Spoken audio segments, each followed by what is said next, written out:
Hello, my dear friends. Welcome you to the online platform of Kalyani juniors Indore. आप लोग सोच रहे होंगे कि मैं आप लोगों को क्या पढ़ाने वाला हूँ। So I will be taking the social science classes over here. और सोशल साइंस में जैसा कि आप सब जानते हैं कि हम लोगों को सिविक्स, ज्योग्राफी एंड हिस्ट्री, इन तीनों सब्जेक्ट्स को डील करना होता है, इनको पढ़ना होता है। और कहीं कहीं ना कहीं कुछ बच्चे ऐसे होते हैं जो इन सब्जेक्ट से बहुत ज़्यादा डरते हैं, घबराते हैं। तो मैं आप लोगों को ये कहना चाहूँगा कि मैं आपको इतने सरल शब्दों में इन सब्जेक्ट्स को पढ़ाने वाला हूँ कि आप लोगों को ऐसा लगेगा कि वाह कितने इजी सब्जेक्ट्स हैं ये। आज मैं आपके साथ क्लास 8th का जो चैप्टर 1 है सिविक्स का, द इंडियन कॉन्स्टिट्यूशन, उसको मैं आपके साथ डिस्कस करने वाला हूँ। तो सबसे पहले आप लोगों के दिमाग में एक क्वेश्चन ज़रूर आता होगा कि ये कॉन्स्टिट्यूशन क्या होता है, क्यों होता है, इसको हमें इसकी ज़रूरत क्यों पड़ती है, कॉन्स्टिट्यूशन कैसे बनाया जाता है, किन के द्वारा इसको लिखा जाता है, वगैरह वगैरह। आज सबसे पहले मैं आपके साथ डिस्कस करने वाला हूँ why do we need a constitution. हमें कॉन्स्टिट्यूशन की ज़रूरत क्यों पड़ती है।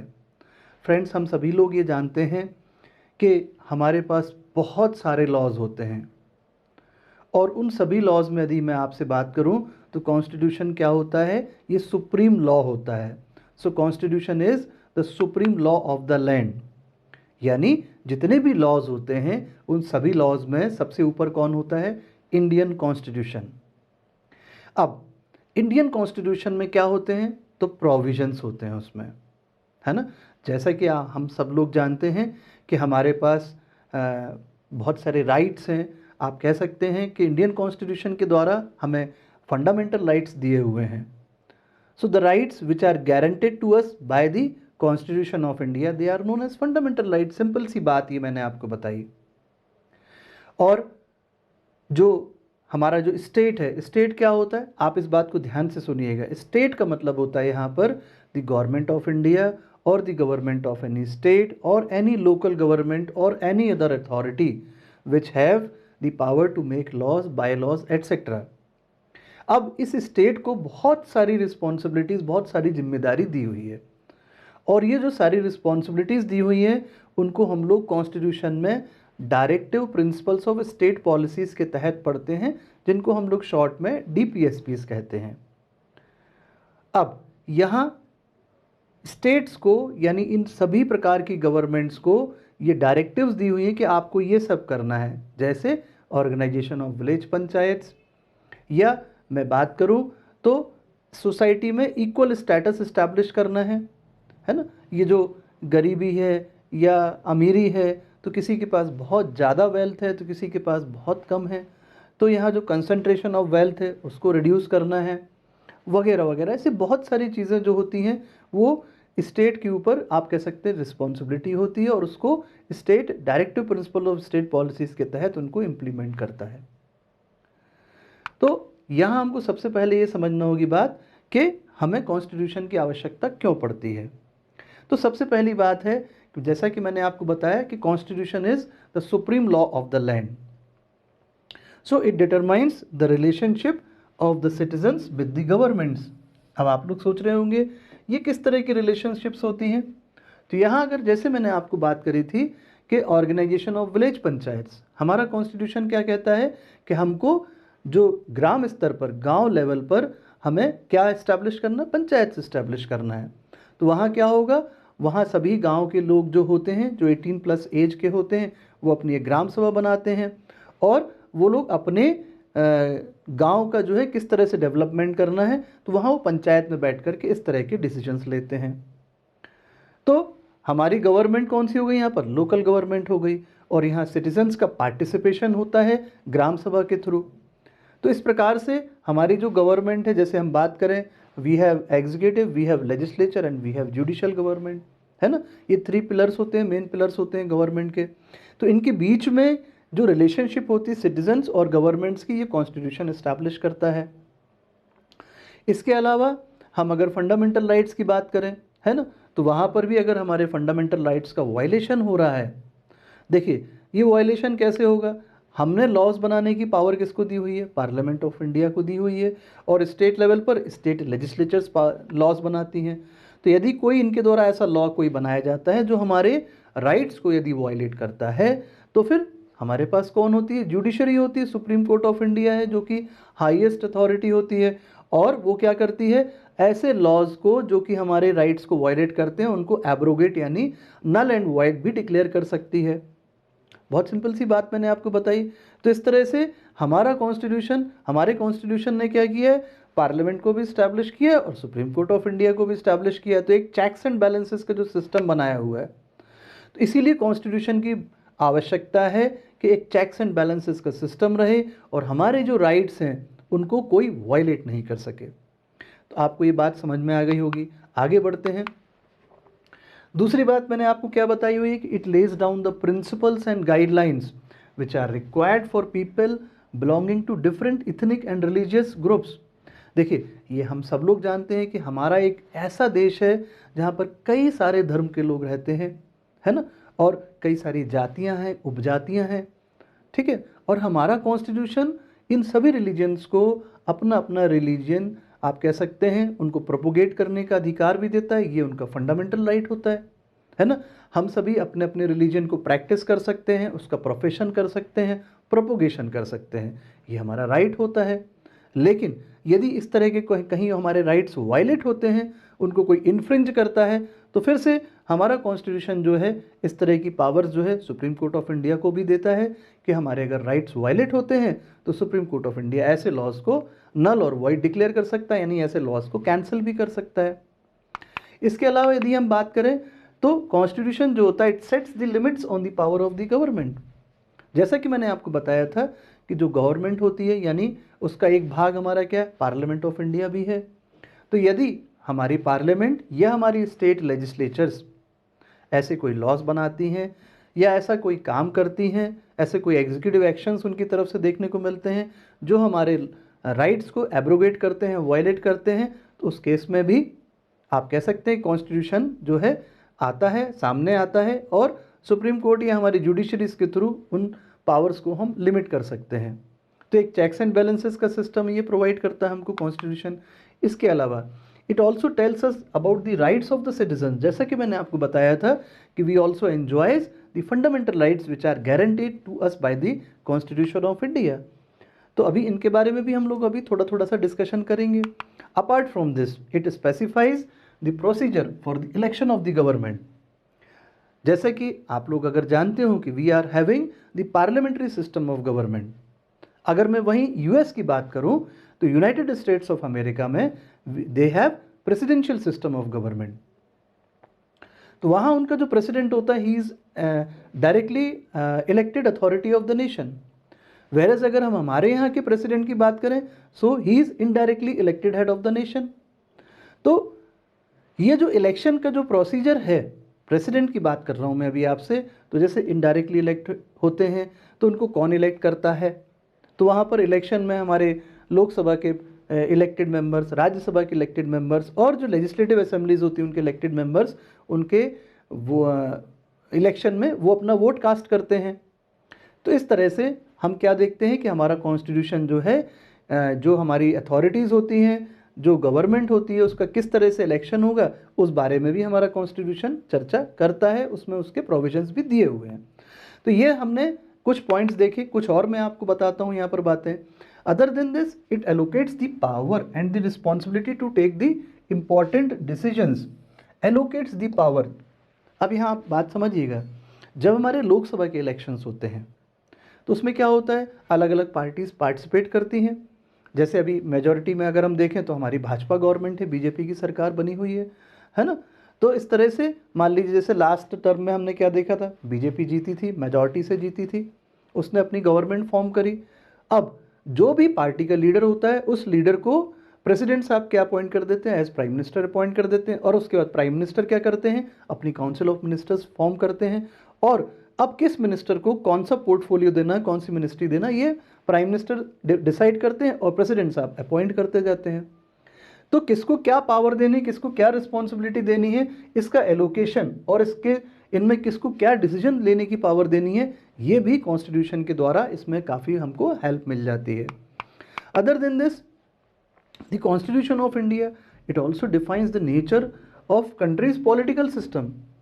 किसी कंट्री का क्या पॉलिटिकल सिस्टम होगा, जैसे मैंने आपको बताया था कि यूएस में क्या है, there they have presidential system of government, where as in India we have parliamentary system of government. तो पार्लियामेंट्री सिस्टम ऑफ गवर्नमेंट में क्या होता है, प्राइम मिनिस्टर ज़्यादा पावरफुल होता है, और प्रेसिडेंशियल सिस्टम में प्रेसिडेंट ज़्यादा पावरफुल होता है। So in case of India, the president of India he enjoys nominal powers, उसके पास बहुत कम पावर्स होते हैं, है ना, that is why he is known as the nominal head of the nation. और प्राइम मिनिस्टर जो होता है he enjoys the actual powers. तो इस तरह से कॉन्स्टिट्यूशन क्या होता है, वो कंट्री का पॉलिटिकल सिस्टम भी डिटरमाइन करता है, उसका क्या नेचर होता है। अदर देन दिस, हमारा जो कॉन्स्टिट्यूशन होता है it also prevents domination by majority over minority. अब आप लोगों ने ये सुना होगा कि कुछ साल पहले तक हमारे यहाँ पर अनटचेबिलिटी की प्रैक्टिस बहुत ज़्यादा होती थी, और धीरे धीरे इसको रिड्यूस करते जा रहे हैं हम लोग, है ना। और इसके अलावा अगर हम बात करें तो जो शेड्यूल कास्ट और शेड्यूल ट्राइब्स जो होती हैं उनके ऊपर हायर कास्ट वाले एट्रोसिटीज़ भी परफॉर्म करते थे, यानी अत्याचार भी करते थे ये लोग। तो इनको रोकने के लिए भी कॉन्स्टिट्यूशन ने प्रोविजंस बनाए हुए हैं कि हमें अनटचेबिलिटी को रोकना है ना। और इस तरह से जो एट्रोसिटीज़ हो रही हैं उसको रोकने के लिए कॉन्स्टिट्यूशन ने क्या कहा है कि आपको इस तरह के लॉज बनाना है कि अगर कोई इनको उनके ऊपर अत्याचार करता है तो उसके लिए क्या आपको नियम कानून बनाने हैं, उनको किस तरह की सजाएं देनी है हमको। तो जो इंटर कम्युनिटी डोमिनेशन है और इंट्रा कम्युनिटी डोमिनेशन, उसको भी कॉन्स्टिट्यूशन हमारा प्रिवेंट करता है, चेक करता है। तो ये तो बातें हमने भी डिस्कस करी कि कॉन्स्टिट्यूशन की आवश्यकता क्यों होती है। चलिए, अब आपको इस चैप्टर में की फीचर्स इंडियन कॉन्स्टिट्यूशन के क्या होते हैं वो भी आपको डिस्कस करना होंगे। तो यहाँ हम देखेंगे फेडरलिज्म एक हमारा ये इंपॉर्टेंट फीचर है। Apart from this we have parliamentary form of government. Other than that we have separation of powers. मैं अभी थोड़ा थोड़ा सा आपको इनको डिस्कस भी करूँगा, समझाऊंगा भी। Fundamental rights and secularism. चलिए, सबसे पहले हम डिस्कस करेंगे फेडरलिज्म को। तो फेडरलिज्म क्या है, जैसा कि मैंने आपको यहाँ पर नोट डाउन किया हुआ, इट इज़ अ मिक्स्ड और compound mode of government that combines a general government, the central और federal government with regional governments, provincial, state, cantonal, territorial और other sub unit governments in a single political system. तो जैसे कि हम बात करें हमारे यहाँ पर हम ये नहीं कह सकते हमारे यहाँ पर टोटल फेडरलिज्म है, लेकिन अगर हम वहीं यूएस की बात करें then they have federal system there. तो उनके यहाँ क्या है कि जो सब यूनिट्स होती हैं, जैसे वहाँ पर जो प्रोविंसेस हैं, है ना, उनको ज़्यादा पावर्स होती हैं एज़ कम्पेयर टू इंडिया। हमारे यहाँ पर क्वासी फेडरल सिस्टम है, हमने यूनियन को ज़्यादा पावर्स दी हुई हैं as compare to the states. तो हमारे कॉन्स्टिट्यूशन का ज़्यादा झुकाव किसकी तरफ है, यूनियन की तरफ है as compare to the states. States जो है हमारे यहाँ पर इंडिया में यूनियन के ऊपर बहुत सारी चीज़ों पर डिपेंडेंट हैं। अगर हम फंड्स की बात करें, बजट की बात करें, तो स्टेट्स जो हैं they are highly dependent on the union government और द सेंट्रल गवर्नमेंट। एक छोटा सा मैंने आपको यहाँ पर एग्जाम्पल दिया है। तो ये क्या है, एक मिक्स्ड है, एक कॉम्बिनेशन है जनरल गवर्नमेंट का, जहाँ पर कि हमको रीजनल गवर्नमेंट्स और टेरिटोरियल गवर्नमेंट्स देखने को मिलती है एक सिंगल पॉलिटिकल सिस्टम में। चलिए, ये था फेडरलिज्म। अब मैं आपसे बात कर रहा हूँ पार्लियामेंट्री फॉर्म ऑफ गवर्नमेंट में। तो ये क्या है, एक डेमोक्रेटिक फॉर्म ऑफ गवर्नमेंट है इन विच द पार्टी और अ कोलिशन ऑफ पार्टीज। इसको समझ लीजिए पहले। देखिए, जब लोकसभा के इलेक्शंस होते हैं तो वहाँ अगर कोई पार्टी 50% प्लस वोट्स पा जाती है अकेले ही, if it secures majority of the votes, तो अपनी पार्टी सिंगल वो फॉर्म कर सकती है। अब अगर किसी भी पार्टी को 50% प्लस वोट्स नहीं मिलते हैं तो उस स्थिति में क्या होता है, कुछ 2-3 पार्टीज़ अपना गठबंधन कर लेती हैं, कॉलिशन कर लेती हैं, और वो अपना एक, आप कह सकते हैं, एक सिंगल पार्टी बना लेती हैं। जैसा कि हमने यूनाइटेड डेमोक्रेटिक अलायंस देखा था, है ना। और उसके बाद ये लोग अपना मिल करके एक लीडर चुन लेते हैं और उस लीडर को as prime minister president appoint कर देते हैं। सिंपल सी बात मैंने आपको बताई। तो अगर कोई सिंगल पार्टी मेजॉरिटी में आती है तो वो अपनी गवर्नमेंट बना लेती है, और अगर कोई सिंगल पार्टी मेजॉरिटी में नहीं आ पाती है तो वहाँ हमें कॉलिशन की गवर्नमेंट देखने को मिलती है। तो यहाँ वही लिखा हुआ, democratic form of government in which the party और a coalition of parties with the greatest representation in the parliament, legislature, forms the government, its leader becoming prime minister और chancellor, right? तो ये था second feature parliamentary form of government का. Now moving on to third feature which is known as separation of powers. देखिए, हम ये नहीं चाहते हैं कि एक ही अथॉरिटी के पास एक या एक से अधिक पावर्स हों. जैसे अगर एक ही अथॉरिटी के पास मैजिस्ट्रियल पावर्स भी हैं और उसके पास एग्जीक्यूटिव पावर्स भी हैं. बेस्ट एग्जांपल मैं आपको किसका दे सकता हूँ? कलेक्टर का. हर डिस्ट्रिक्ट में एक कलेक्टर होता है. तो आपने सुना होगा कहीं कहीं पर उसको डिस्ट्रिक्ट कलेक्टर कहा जाता है और कहीं कहीं पर उसको डीएम यानी डिस्ट्रिक्ट मजिस्ट्रेट भी कहा जाता है. तो अगर उसके पास ये दोनों पावर्स हैं तो हम लोग उसको डीएम कहते हैं, डिस्ट्रिक्ट मजिस्ट्रेट कहते हैं. हमारा आर्टिकल 50 कॉन्स्टिट्यूशन का बात करता है सेपरेशन ऑफ पावर्स की. यानी हम लोग ये चाहते हैं कि एक ही अथॉरिटी के पास ये दोनों तरह की पावर्स ना हो. उसके पास एग्जीक्यूटिव पावर्स और साथ में जुडिशियल पावर्स यानी मजिस्ट्रियल पावर्स नहीं होना चाहिए. इनका सेपरेशन होना चाहिए. क्यों? अगर ऐसा होगा तो वहाँ पर उसके द्वारा क्या हो सकती है? तानाशाही देखने को मिल सकती है और वो अपने पावर्स का मिसयूज़ भी कर सकता है. तो हमारा कॉन्स्टिट्यूशन और क्या प्रोवाइड करता है? सेपरेशन ऑफ पावर्स की बात करता है. तो एक फीचर क्या है? Separation of powers. So the theory of separation of powers holds that the three organs of government must be separate and independent from one another. तो मैंने आपको क्या बताया?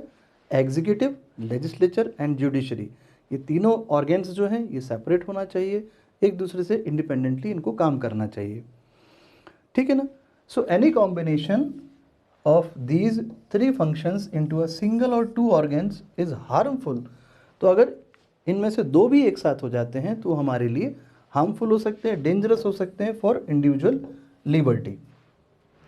चलिए, ना moving ahead to fundamental rights. तो जैसा कि मैंने आपको बताया था, the rights which are guaranteed to us by the constitution of India, they are known as our fundamental rights.